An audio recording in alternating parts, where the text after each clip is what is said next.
Okay, so for this video, we're going to look at some basic hip stretches and some strengthening exercises you can do around the hip. Again, quite generic exercises, so it's worth getting a thorough assessment and advice from a physiotherapist, really tailored to your condition. But you could obviously start these exercises as long as they're not creating any more pain or dysfunction. Okay.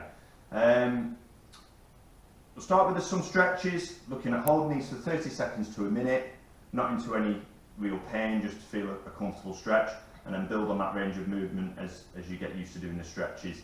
And really, you can do these quite regular, listen to how the joint feels, that you're not getting too much pain, but you could certainly start initially a few times a day and see how that goes on over the course of the week. Okay, so hip stretches, you can do some of these in sitting if you wish.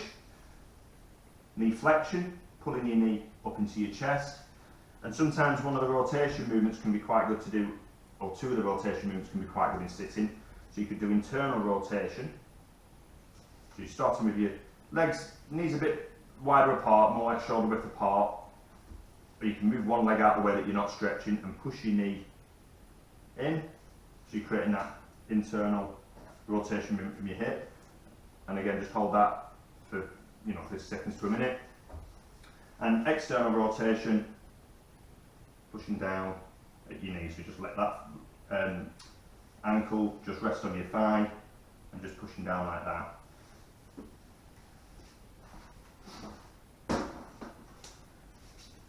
You could, if you wish, repeat that kind of exercise line on your back, where you're sort of pulling your leg in like that, or have the ankle resting over your thigh and pushing down on your knee.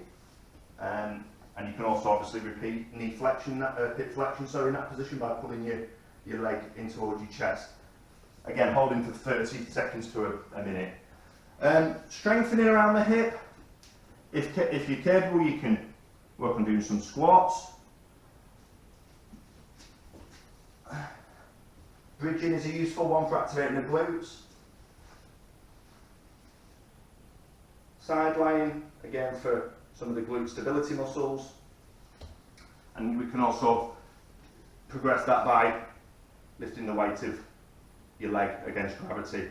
And again, if you've got exercise bands, you could place those around your legs. If you wanted to do the squats or lunges, those type of activities, you can use a weight to make that harder.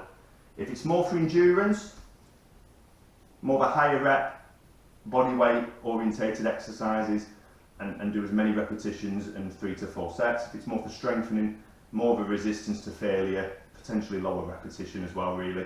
Yeah, you're probably going to halve those repetitions because of the resistance, and looking at 2 to 3 sets of the exercises. All these exercises, always think about your alignment, your position, that you're not rotating and moving about, that you're keeping everything nice and aligned as you move and you're controlling the movement. You don't want the joints to be moving and wobbling in, because that's just potentially going to cause more irritation. Okay, so if there's any questions or concerns about these exercises, if you've tried them and they cause you any problems, then please contact us via the information below.